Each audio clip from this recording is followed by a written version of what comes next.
Hello students, मैं doctor सीमा चौधरी। आज हम आपके कोर्स के 11वें लेक्चर में दिल्ली सल्तनत के तीसरे सुल्तान इल्तुतमिश को डिस्कस करेंगे, जिसका शासनकाल 1211 से 1236 ईस्वी तक था। दिल्ली के पहले सुल्तान कुतुबुद्दीन की मृत्यु के बाद आराम शाह 1210 में गद्दी पर बैठता है, यानी कि दूसरा जो सुल्तान है दिल्ली सल्तनत का वो आराम शाह था। तो इसी आराम शाह से संघर्ष करके उसे पराजित करके इल्तुतमिश 1211 में पूरी तरह से दिल्ली सल्तनत पर अधिकार करता है। इल्तुतमिश के खाते में तमाम उपलब्धियां हैं। नवस्थापित तुर्की सल्तनत को संगठित कर उसे वैधानिक स्थिति प्रदान करने से लेकर दिल्ली की गद्दी पर अपने वंश की स्थायी नींव डालने तक इल्तुतमिश के खाते में बहुत सारी उपलब्धियां हैं और इसीलिए इल्तुतमिश की जो गणना है वो दिल्ली सल्तनत के सबसे शक्तिशाली, सबसे काबिल सुल्तानों में की जाती है। उसे कथित गुलाम वंश का सबसे महान शासक कहा जाता है और साथ ही उसे दिल्ली सल्तनत का वास्तविक संस्थापक भी कहा जाता है। तो इल्तुतमिश ने किन परिस्थितियों में सिंहासन को प्राप्त किया, सुल्तान के रूप में उसकी क्या क्या उपलब्धियां थी, इन सब को अब हम विस्तार से डिस्कस करेंगे। सबसे पहले हम इल्तुतमिश के प्रारंभिक जीवन को डिस्कस करेंगे। इल्तुतमिश का एक अन्य नाम भी था अल्तमश। तो अब हम प्रारंभिक जीवन की शुरुआत करते हैं। मिनहाज उस सिराज, जो उस समय का इल्तुतमिश के समय का एक महान जो मुस्लिम विद्वान था, तो उसके अनुसार इल्तुतमिश इलबरी तुर्क सरदार आलम खां का पुत्र था। इसके लिए उसके पिता के लिए इलाम खां भी नाम शब्द आता है और आलम खां भी आता है। ये बहुत सुंदर था और बचपन से ही बुद्धिमान भी था, तो उसका पिता उससे बहुत प्रेम करता था और उसी वजह से उसे घर से बाहर भी नहीं जाने देता था। तो ये कहा जाता है कि इसी कारण उसके भाइयों को उससे ईर्ष्या हो जाती है और इसी जलन में वो उसे धोखे से एक मेले में ले जाकर गुलामों के व्यापारी को बेच देते हैं और तब से लेकर युवा होने के बीच में उसे अनेक बार बेचा जाता है। ये कहा जाता है कि उसके बाद 2 बार उसे और बेचा गया। अंत में फिर उसे जमालुद्दीन मोहम्मद नाम का एक व्यापारी बेचने के लिए गजनी लेकर आता है। फिर वहाँ उसे मोहम्मद गौरी भी खरीदना चाहता है, लेकिन चूंकि इस जमालुद्दीन को मुँह मांगी धनराशि नहीं मिलती, तो इसलिए वो उसे बेचने से इनकार कर देता है। तो इसलिए मोहम्मद गौरी फिर गजनी में प्रतिबंध लगा देता है उसको बेचने पर, इल्तुतमिश को। अब इल्तुतमिश को भारत लाया जाता है बेचने के लिए। तो ये कहा जाता है कि आखिरी बार ऐबक ने उसे भारत में 1 लाख जीतल में खरीदा। अब ये किस जगह, 1 लाख बहुत बड़ी रकम थी, 1 लाख जीतल। तो ये किस जगह ऐबक ने उसे खरीदा, दिल्ली में भी कुछ इतिहासकार कहते हैं और कुछ इतिहासकार कहते हैं कि 1197 में जब वो कुतुबुद्दीन ऐबक अनिलवाड़ा को लूट रहा था, तो उस दौरान उसने इल्तुतमिश को खरीदा था।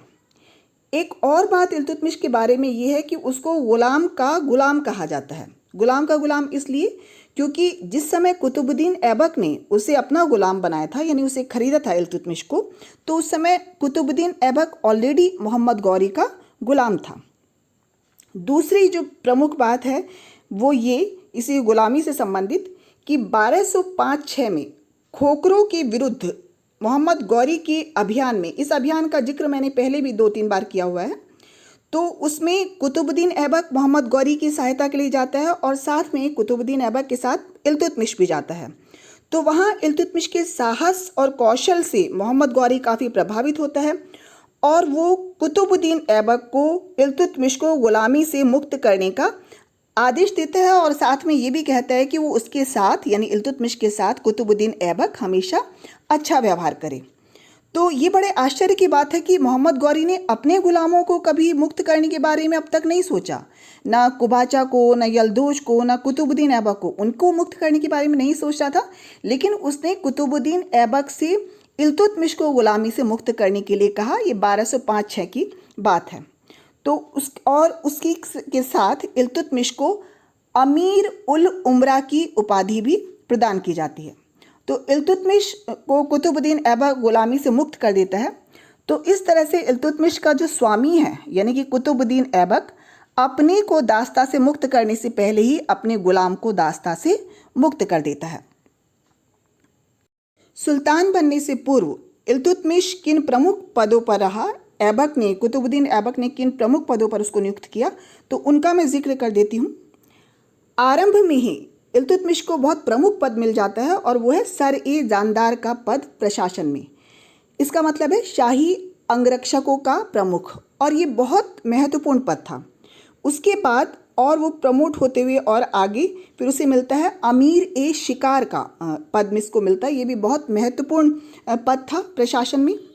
इसके बाद जब कुतुबुद्दीन ग्वालियर पर अधिकार कर लेता है तो वो ग्वालियर के किले का किलेदार बनाता है इल्तुतमिश को। इसके बाद इल्तुतमिश को बरन यानी बुलंदशहर का इक्तादार बनाया जाता है और फिर उसको बदायूं जो दिल्ली सल्तनत की सबसे महत्वपूर्ण इक्ताओं में से एक थी तो उसका इक्तादार बनाया जाता है। और जिस समय कुतुबुद्दीन ऐबक की 1210 में मृत्यु होती है अचानक, उस समय वो बदायूं का इक्तादार था। इल्तुतमिश ने गद्दी को किस तरह से प्राप्त किया तो अब मैं वो बता रही हूँ। इल्तुतमिश कुतुबुद्दीन ऐबक का बेटा नहीं था, वो उसका दामाद था कुतुबुद्दीन ऐबक का। कुतुबुद्दीन ऐबक की एक बेटी का विवाह इल्तुतमिश के साथ हुआ था और इस समय इल्तुतमिश जब कुतुबुद्दीन ऐबक की मृत्यु हुई तो वो बदायूं का इक्तादार था, जैसा कि मैंने पहले भी बताया। तो जब लाहौर में कुतुबुद्दीन ऐबक की मृत्यु होती है 1210 में, लाहौर ही राजधानी था उस समय तुर्की सल्तनत की, कुतुबुद्दीन ऐबक की राजधानी लाहौर थी। तो जो कुतुबुद्दीन ऐबक के फेवर का जो अमीर वर्ग था लाहौर में, तो वो लाहौर में ही आराम शाह को, जिसे कुतुबुद्दीन ऐबक का पुत्र कहा जाता है, तो उसको गद्दी पर बैठाते हैं। हालांकि बहुत सारे जो इतिहासकार हैं वो इस बात से सहमत नहीं हैं, वो नहीं मानते कि आराम शाह उसका बेटा था। उनका मानना है कि कुतुबुद्दीन ऐबक की बेटियां ही थी, उसके कोई बेटा ही नहीं था। लेकिन बहरहाल जो भी है, कम से कम आराम शाह के बारे में ये तो कहा जा सकता है कि वो कुतुबुद्दीन ऐबक के वंश से रिलेट करता था। तो वो लाहौर में सिंहासन पर बैठता है 1210 में कुतुबुद्दीन ऐबक की मृत्यु के बाद। आराम शाह काफ़ी अयोग्य था और इस समय जब दिल्ली जो सल्तनत है, तुर्की सल्तनत, वो बिल्कुल अभी नई नई स्थापित हुई थी और अपने संकटमय दौर से वो गुजर रही थी। जाहिर है चारों तरफ से शत्रु थे उसके। तो ऐसी स्थिति में किसी योग्य व्यक्ति को, जिसमें योग्य सेनापति के गुण हो और जो योग्य प्रशासक भी हो, तो ऐसे व्यक्ति को गद्दी पर बैठने की ज़रूरत थी। तो इसी वजह से जो दिल्ली का जो अमीर वर्ग है वो इस बात से सहमत नहीं थे आराम शाह को गद्दी पर बैठाने के लिए। दिल्ली उस समय बहुत प्रमुख नगर था तुर्की सल्तनत के, भारत के तुर्की राज्य का। और आपकी जानकारी के लिए बता रही हूँ, हालांकि मैंने पहले भी बताया है जो पहले के सेशन है उसमें, कि लाहौर से पहले जब मोहम्मद गौरी का जो तुर्की राज्य था, जिसका कुतुबुद्दीन ऐबक एक तरह से प्रतिनियुक्त उसने बना दिया था कुतुबुद्दीन ऐबक को, तो चौहानों पर जब अधिकार किया था और दिल्ली पर जब अधिकार हो गया था, जो चौहानों के ही राज्य में आता था, तो दिल्ली पर अधिकार करने के बाद कुतुबुद्दीन ऐबक ने उसको ही राजधानी बनाया था। यानी कि मोहम्मद गौरी के तुर्की राज्य की दिल्ली उस समय राजधानी बन गई थी। तो दिल्ली, जाहिर सी बात है कि इस समय भी एक बहुत प्रमुख नगर था। तो वहाँ का जो अमीर वर्ग था, तुर्की अमीर वर्ग, वो इस्माइल खां के नेतृत्व में, अमीर अली इस्माइल जो सिपह सलार था, तो उसके नेतृत्व में जो दिल्ली का जो काजी था और जो बाकी सरदार थे, तो उन सब की सहमति लेकर इल्तुतमिश को इनवाइट किया जाता है दिल्ली के लिए। दिल्ली आने का उसको निमंत्रण दिया जाता है कि वो गद्दी को संभाले वहाँ आकर। इल्तुतमिश जो बदायूं का इक़्तिदार था इस समय, वो दिल्ली पहुँचता है और अपने आप को सुल्तान घोषित कर देता है। लेकिन आराम शाह इस बात से बिल्कुल भी सहमत नहीं था, वो गद्दी को छोड़ने के लिए तैयार नहीं था। तो इसीलिए आराम शाह अपनी सेना को लेकर आगे बढ़ता है और दिल्ली के पास ही एक स्थान पर इन दोनों के बीच में युद्ध होता है और इस युद्ध में आराम शाह पराजित होता है और उसकी हत्या कर दी जाती है। तो इस तरह से आराम शाह को पराजित करके और उसकी हत्या करके 1211 में इल्तुतमिश गद्दी पर बैठता है दिल्ली की, और दिल्ली को ही वो राजधानी बनाकर वहाँ से शासन आरंभ करता है। और उसके बाद दिल्ली जो है वो बहुत प्रमुख नगरों में दिखाई देती है। भारत का एक प्रमुख नगर थी, लेकिन भारत के साथ साथ वो लगभग जो इस्लामी जगत है, जहाँ पर इस्लामी शासन था, वहाँ के सबसे प्रमुख नगरों में दिल्ली दिखाई देती है। अब इल्तुतमिश के बारे में, जिस तरह से उसने गद्दी पर अधिकार किया था, तो कुछ इतिहासकार ये मानते हैं कि इल्तुतमिश वैध उसका अधिकारी नहीं था और एक तरह से वो अपहरण करता था, उसने गद्दी का अपहरण किया। तो अगर हम इस बात को देखें तो ये सही नहीं लगता। अगर पूरी तरह से हम वस्तु स्थिति का निरीक्षण करते हैं तो बिल्कुल साफ हो जाएगा कि इल्तुतमिश किसी भी तरह से अपहरण करता नहीं था। पहली बात तो ये कि कुतुबुद्दीन ऐबक ने जिस तुर्की साम्राज्य की नींव डाली थी, वो इस समय बिल्कुल असंगठित और अव्यवस्थित था। और इस समय ना तो कोई ऐसा कोई संयुक्त तुर्की साम्राज्य जैसा ही था, ना ही कोई सार्वभौम शासक था। ना ही कुतुबुद्दीन ऐबक ने अपना उत्तराधिकारी घोषित किया था, क्योंकि उसकी जो मृत्यु है वो एक्सीडेंटली हुई थी चौगान खेलते हुए। तो ऐसे में उसको अपहरणकर्ता नहीं कहा जा सकता है इस लिहाज से। दूसरी तरफ आगे हम देखते हैं कि वो तो बिल्कुल ही वैध एक तरह से इसका गद्दी का दावेदार हो जाता है, क्योंकि वो फिर खलीफा से अपने लिए एक तरह से सुल्तान के रूप में मान्यता प्राप्त करता है, और सुल्तान के रूप में मान्यता लेने वाला वो दिल्ली सल्तनत का पहला सुल्तान था खलीफा से। और कुतुबुद्दीन से भी अगर हम देखें तो वो गुलाम से काफ़ी पहले मुक्त हो चुका था। कुतुबुद्दीन ऐबक ने उसे दास्ता से मुक्त कर दिया था। हालांकि जब कुतुबुद्दीन ने लाहौर में गद्दी संभाली थी तब वो खुद गुलाम था।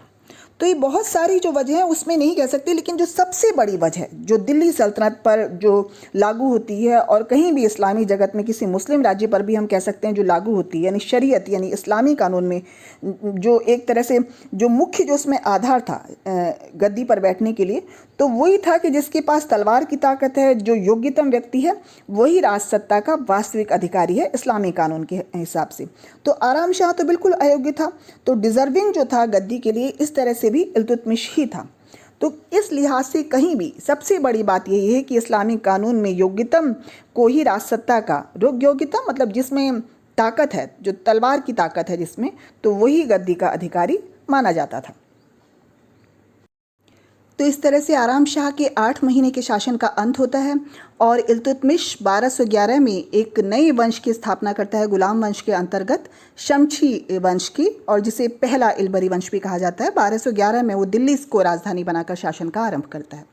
लेकिन जिस गद्दी पर इल्तुतमिश बैठा था तो उस पर शासन करना बहुत आसान नहीं था। इल्तुतमिश जिस सिंहासन पर बैठा तो उसके लिए कहा जाता है कि वो फूलों की शैया ना होकर कांटों की सेज था, और ये बात बहुत हद तक सही है, क्योंकि बहुत सारी चुनौतियां उसके सामने इस समय थी।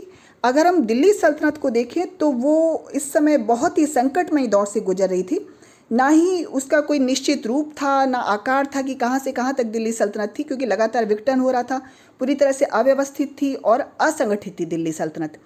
दिल्ली सल्तनत अगर हम देखें तो लगभग उसका अस्तित्व जो है वो नष्ट ही हो रहा था निरंतर, और उसके अधिकार में दिल्ली, बदायूं, बनारस से लेकर शिवालिक की पहाड़ियों तक का प्रदेश रह गया था जब इल्तुतमिश गद्दी पर बैठता है। और लाहौर भी उसके हाथ से निकल गया था, जैसे कि मैं बताऊंगी कि कोबाचा ने उस पर अधिकार कर लिया था। दूसरी जो समस्या थी वो थी कुतुबी अमीरों की समस्या। तो ये वो थी जो कुतुबुद्दीन ऐबक का अमीर वर्ग था और आराम शाह का समर्थक था ये वर्ग, और ये वर्ग लाहौर में भी था, और लेकिन इस समय दिल्ली में भी कुछ जो वर्ग था जो उसके खिलाफ षड्यंत्र रच रहे थे और उसको गद्दी से हटाना चाहते थे। तीसरी समस्या है बंगाल की समस्या। बंगाल के बारे में मैंने बताया था कि कुतुबुद्दीन ऐबक के टाइम में अली मर्दान खान जो है, या खिलजी उसे कहेंगे, खिलजी सरदार था वो, तो वो कुतुबुद्दीन ऐबक की अधीनता स्वीकार कर लेता है, उसे वार्षिक कर देता है। लेकिन इल्तुतमिश और आराम शाह के झगड़े का लाभ उठाकर अली मर्दान खिलजी अपने आप को स्वतंत्र घोषित कर देता है। बंगाल की राजधानी क्या थी उस समय? लखनौती। तो लखनौती में अपने आप को स्वतंत्र शासक के रूप में घोषित कर देता है और वो कर देना भी बंद कर देता है। बिहार का भी कुछ क्षेत्र उस समय बंगाल की ही अधिकार में था, तो वो क्षेत्र भी एक तरह से स्वतंत्र हो जाता है। अब है ताजुद्दीन यल्दौज और नासिरुद्दीन कुबाचा की समस्या। ये जैसा कि कुतुबुद्दीन ऐबक के टॉपिक में भी मैंने आपको बताया था कि इन दोनों ने तब भी कुतुबुद्दीन ऐबक के लिए भी प्रॉब्लम क्रिएट की थी, लेकिन ऐबक ने अपने शासनकाल में उस समस्या का एक तरह से समाधान खोज लिया था, अस्थायी समाधान। लेकिन अब फिर से ये बड़ी चुनौती इल्तुतमिश के लिए बन गए थे। नासिरुद्दीन कुबाचा की बात करते हैं तो इल्तुतमिश और आराम शाह के संघर्ष का फ़ायदा उठाकर कुबाचा ने, जो मुल्तान और उच्च तो इसके अधिकार में था ही, तो इसने लाहौर पर भी अब अधिकार कर लिया, इन दोनों का के आपसी संघर्ष का फ़ायदा उठाकर। और उधर इल्तुतमिश के गद्दी पर बैठने पर यल्दौज ने भी गद्दी की, जो हिंदुस्तान की जो गद्दी थी, उस पर एक तरह से अपनी दावेदारी प्रस्तुत की और उसको अपनी अधीनता में शो किया। इल्तुतमिश को अपनी अधीनता में यल्दौज ने शो किया, क्योंकि वो अभी भी दिल्ली सल्तनत को या भारत के तुर्की राज्य को वो गजनी के अधीन ही मानता था। तो ये दोनों बड़ी चुनौतियाँ उसके सामने प्रस्तुत कर रहे थे। फिर राजपूतों की समस्या। राजपूत जिनके बारे में मैंने बताया कि वो लगातार स्वतंत्र होने की चेष्टा कर रहे थे, कुतुबुद्दीन ऐबक के टाइम से ही वो स्वतंत्र होने की कोशिश कर रहे थे, जिनमें कई राजपूत राज्य जो हैं वो सफल भी हो गए थे। और इससे आगे जब आराम शाह गद्दी पर बैठता है तो उसके जो, क्योंकि वो काफ़ी अयोग्य था और इल्तुतमिश और आराम शाह के बीच में संघर्ष भी हो गया था शुरू, तो उन सब का लाभ उठाकर जो और कई जो राजपूत शासक हैं वो अपने आप को स्वतंत्र घोषित कर देते हैं, दिल्ली को कर भेजना बंद कर देते हैं। तो एक तरह से दिल्ली के प्रभुत्व को स्वीकार करने से वो मना कर देते हैं। जालौर और रणथंभौर जहाँ चौहान थी तो वो भी स्वतंत्र हो जाते हैं। अजमेर, ग्वालियर, दुआब ये सब तो तुर्की साम्राज्य का जुआ उतार कर फेंक ही देते हैं। तो इस तरह से बहुत सीमित यानी अधीनस्थ राज्य जो हैं वो वार्षिक कर देना बंद कर देते हैं, जिनमें राजपूत भी थे, और जो लाहौर और उधर जो बंगाल भी हैं वो भी एक तरह से स्वतंत्र हो जाते हैं दिल्ली सल्तनत से। तो बहुत छोटी दिल्ली सल्तनत दिखाई देती है। दिल्ली, बदायूं, बनारस से लेकर शिवालिक की पहाड़ियों तक का प्रदेश दिखाई देता है जब इल्तुतमिश गद्दी पर बैठता है। इसके बाद जैसे कि मैंने अभी बताया कि दिल्ली में जो अमीर हैं वो भी उसके खिलाफ षड्यंत्र रचना शुरू कर दिया था उन्होंने। इवन वो तुर्क अमीर जिसने इसको इनवाइट किया था इल्तुतमिश को दिल्ली की गद्दी को संभालने के लिए, इस्माइल खां, वो भी उसके खिलाफ होता हुआ दिखाई देता है बाद में। कुछ समय के बाद जो हम देखते हैं कि दिल्ली पर या दिल्ली सल्तनत पर, भारत की पश्चिमी सीमा पर जो मंगोल आक्रमण का खतरा है वो भी मंडराने लगता है। लेकिन कुछ समय के बाद ये खतरा दिखाई देता है, पर कहीं ना कहीं ये इसकी आशंका तो शुरू से ही थी, क्योंकि इस समय जो मंगोल जो नेता था, जो सबसे बर्बर नेता माना जाता है अब तक, चंगेज खां, उसने पूरे मध्य एशिया में अपना आतंक मचाया हुआ था। इस टॉपिक का शेष भाग अगली वीडियो में मैं डिस्कस करूंगी, जिसमें मैं इल्तुतमिश के सुल्तान बनने के बाद जो उसके कार्य हैं, जिसमें उसके सैन्य अभियान, उसके प्रशासनिक कार्य और जो उसके अन्य जो कार्य हैं या उपलब्धियां हैं, तो उनको मैं डिस्कस करूंगी नेक्स्ट वीडियो में।